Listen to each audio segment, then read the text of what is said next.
Hello and welcome to Inside the Business. I'm your host, Ed O'Neill, and here at Inside the Business, I go to different businesses and I ask them questions about how the business works. On today's episode of Inside the Business, we'll be digging into the hemp farming business as we travel out to a farm in Hawthorne, Florida by the name of Rembert Family Farms. So, grab a pen and pad, sit back, and take notes.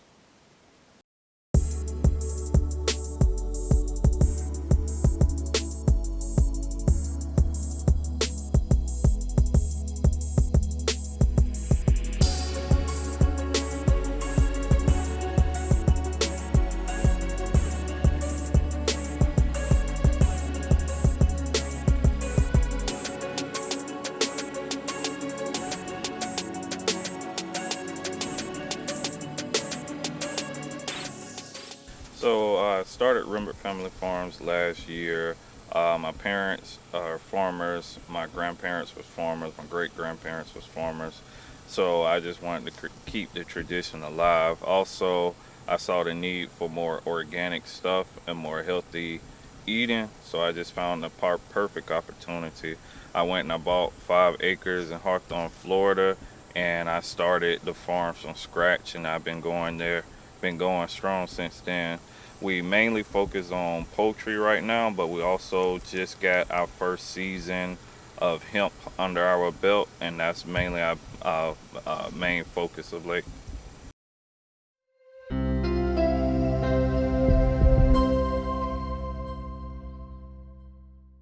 So hemp, weed are basically cousins. The only difference between the two is THC levels. THC levels are what THC and CBD levels. THC levels are what quote unquote get you high from weed. But with hemp, you can't necessarily get high, but you can get a calm, relaxing feeling, and that comes from CBD. CBD content is high in hemp, and THC levels are high in weed. And if you allow your THC levels to get higher than 0.30, then it actually would be qualified as weed, and you would have to destroy the plant. Thing gonna be look like picture perfect.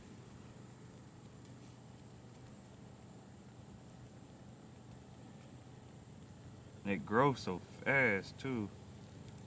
That I wasn't expecting. Like you literally, I'm gonna come out here tomorrow and it's gonna be some flowers on this thing. Not flowers, but leaves on this thing.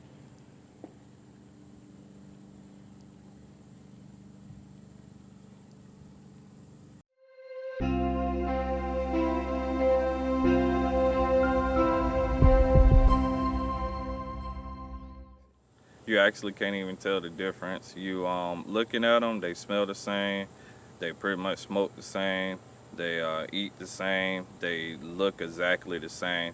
Actually, with law enforcement, they pretty much to an extent have to let you go because not everyone has a test to be able to test the difference between hemp and weed, because not everybody's able to test the THC levels. So of late, some people have actually had to be released by the law enforcement. Other people have actually sued law enforcement because they had hemp, which is federally legal, but law enforcement thought it was weed. But there's really no distinction between the two unless you do a chemical test on it.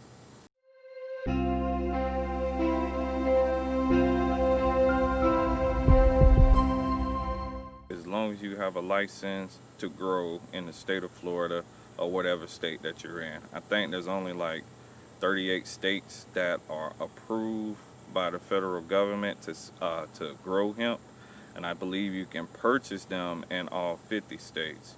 But you have to be permitted, you have to have land in your name, and you also have to follow their guidelines. They send me emails on a weekly basis. There's pretty much a structure on how things go. We have to check for THC levels. We have to continue to monitor our crop. We have to make sure it doesn't spread. We got to make sure anyone, I believe, under the age of 21 doesn't buy the products. So there's still guidelines we have to follow in order to stay licensed and get licensed.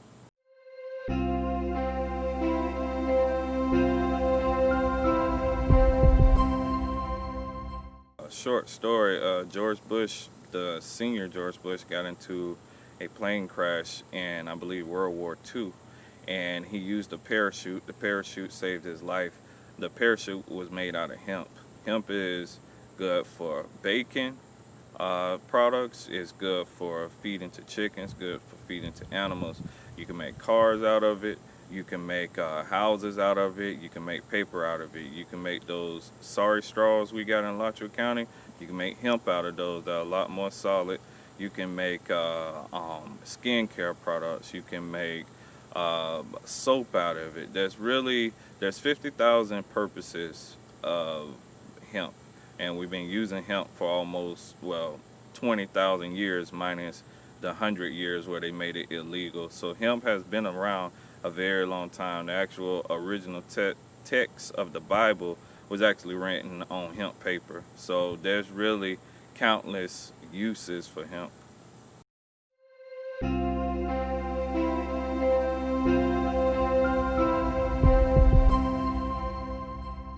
In the state of Florida, you have to pass a background check. It's $75 to $95. Then you also have to have land that's either in your name, or you have to have written permission from the person whose name is in. From there, you have to fill out the application. The state does a basic scan over your application, and then they tell you yes or no. Most people who have not been able to get approved have been based upon that background, or it has been based upon any type of land issues. So people saying, well, I own this land. They actually don't own the land. They don't really have it in their name. So it's a straightforward process. Out of all states, the state of Florida is the easiest state to get licensed in. Some other people carry heavy application fees, but there was zero application fee. There was zero per acre charge. It was just a straightforward process on the website, the state of Florida website.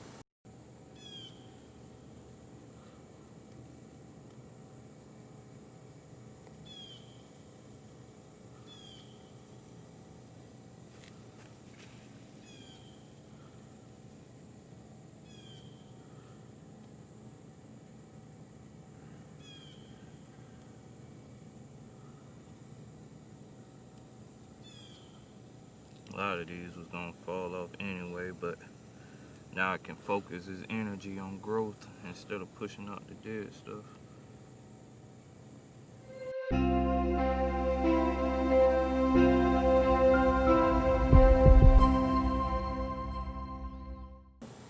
Well, it's a tricky question because the RNA, which is basically the DNA for plants, it adjusts. So this first crop I have out here, their RNAs are going to adjust to the climate and the terrain and climate and soil out here. So the original hemp marijuana plants came from Afghanistan and Iraq. So they're used to 120-degree weather. They can deal with that. But you can plant them in Colorado, which is nothing for Colorado to drop down to 20 degrees. I'm not saying you want to have them in 20 degrees, but that's just how hardy the plant is. You can really grow them pretty much anywhere. So in Florida, it can be 80 degrees one day. The next day it can be real feel of 110. And then some nights you might go to bed and it's 100 degrees at night. So that's pretty much the gist of what we're doing, is trying to find the genetics that's actually going to work for Florida. There's hundreds, if not thousands, of variations of hemp. The state of Florida, if I'm not mistaken, has only approved 10 that we can actually use, and we're trying to find out of those 10, hopefully they'll approve more. If they approve more, then we got more testing we can do. But out of the 10 that are approved, we're pretty much trying to go through to figure out what exactly works from Florida, and as the state allows us to do more, we're going to add on more. That way we can build and build until we get it to where the genetics works in Florida. I'm using a strain called Goliath. It's actually from Spain, and it's being used in South Carolina. It did okay out here, Whereas the next strain I'm using is called Golden Sunset, and it's already been acclimated to Florida, so it's been here for a few years throughout different programs. So that's a strand that I'm going to personally use to adapt to my terrain to make it work better for Florida.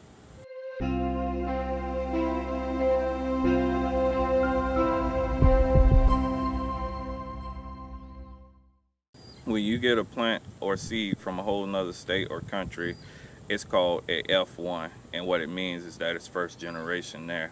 So when you take that plant and you either get seeds from it, fertilized seeds, or you get stems from it that you can use to clone, when you clone them or you take seeds from them, that becomes an F2. Then you let that plant grow, F3.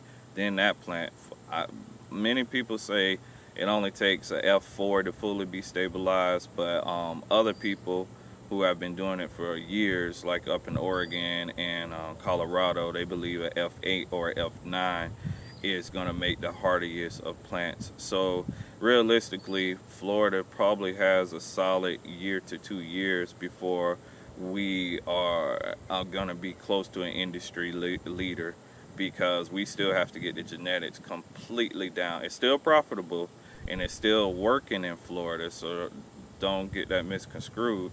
It's just to be on the level of the big boys, we still have some work to go. So it's the same thing. We all got some subpart genes, is really what it boils down to at the end of the day. We all had some consistent genes. It's been a little bit different.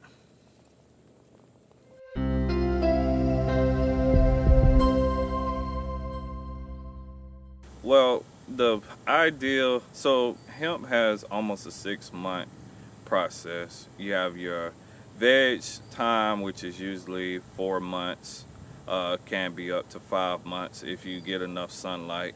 And then you also have your flower time. Flower time is usually a month. You got a good plant, it could be 2 months, which is not always what happens. The reason why you have to pull them out and the reason why you have to test is during the flower portion of the plant, that's when the THC levels continue to increase. So as long as the THC levels keep continuing to increase, you have to pull the plant. Otherwise, it technically is going to be classified as weed, and you have to destroy the plant. So it's a case where you have to follow the process to make sure that the THC levels are correct. But in general, it's a 6 months process. We want to start in March to pretty much early August is when you have your longest days of the year. So that's the most light that you're going to receive. After August, the days get shorter and shorter and shorter. So you got 2 types of hemp. So you got auto flower, which means that regardless of how much sunlight you have, it's going to flower at the same time. And then you have what I call our photos, which means that how big the plant is going to get is all determined by how much sunlight it gets. So the earlier you plant in the year, after the first cold, the more successful your crop is going to be. So March really is ideal because that's the cold is pretty much done with Florida for that time. And then also that's when we get peak sunlight hours.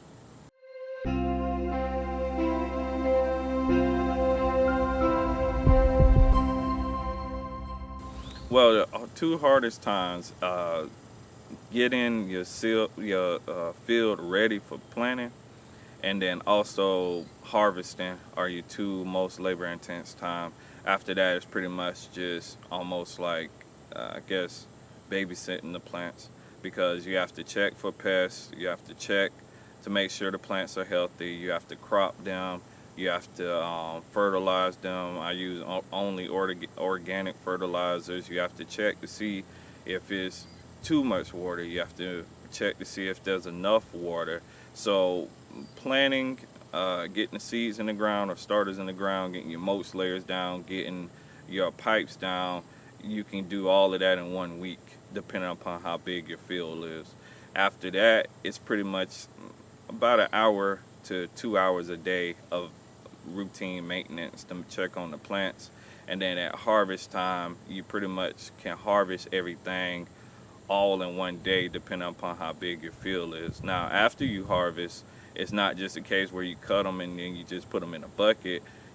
You got to cut them and then you got to hang them, and hang them upside down to hopefully pull the THC levels closer to the flower to increase the THC levels. Look like a picture almost.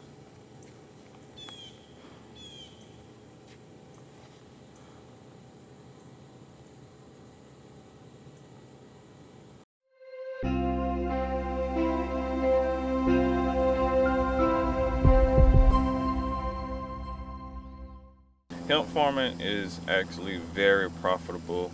It's just all boils down to making sure you take care of your plants, and then making sure you got the right genetics, and making sure that you plant at the right time in the year so you can get your highest yield. You're basically, you can easily probably go 5, 6, even 7 or 8 times the amount of money that you put in. So I mean, you can put $2,000 into a test crop or a field, and you can possibly make $20,000 or $30,000 off of that one field.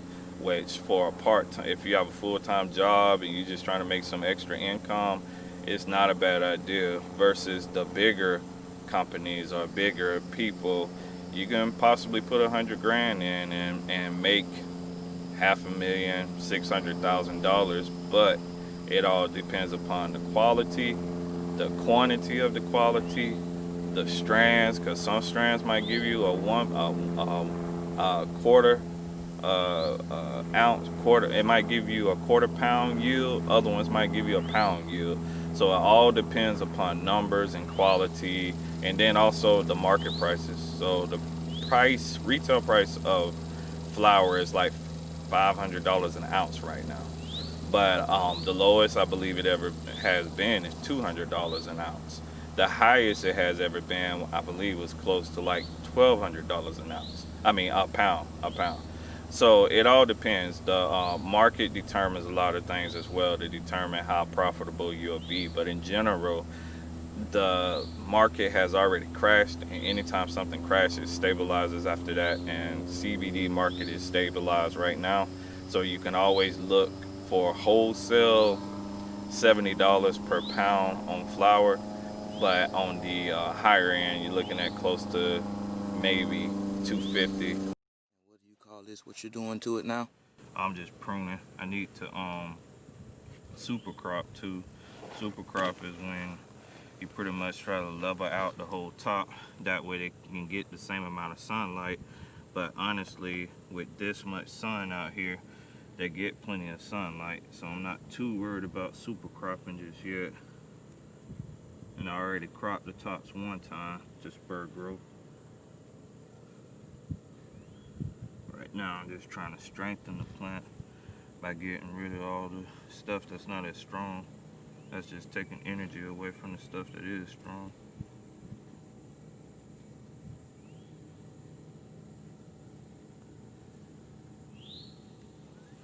And these leaves grow so fast, it may look like I'm hurting it, but I'm actually helping it.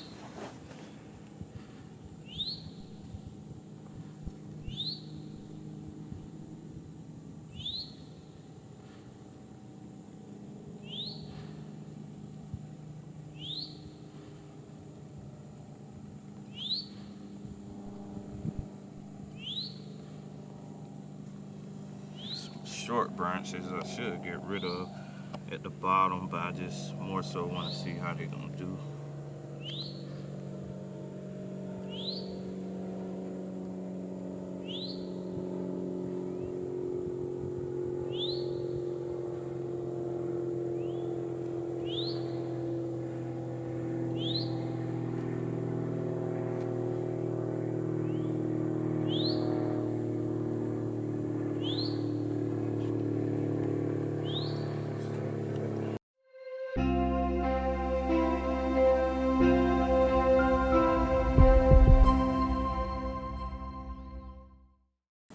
Well, I have stores, I have small stores that are interested in my crop. I don't have a massive crop like some people do.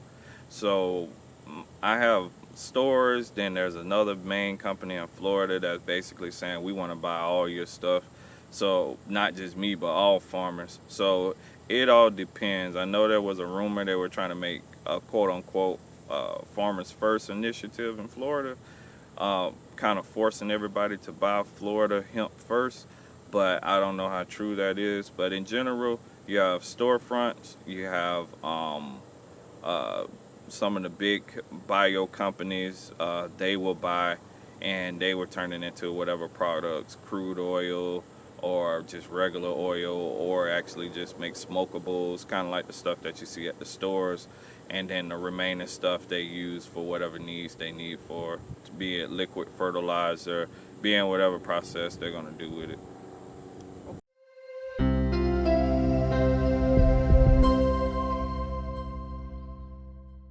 Feel free to look me up on Instagram, Rembert Family Farms, or look me up on Facebook, Rembert Family Farms as well.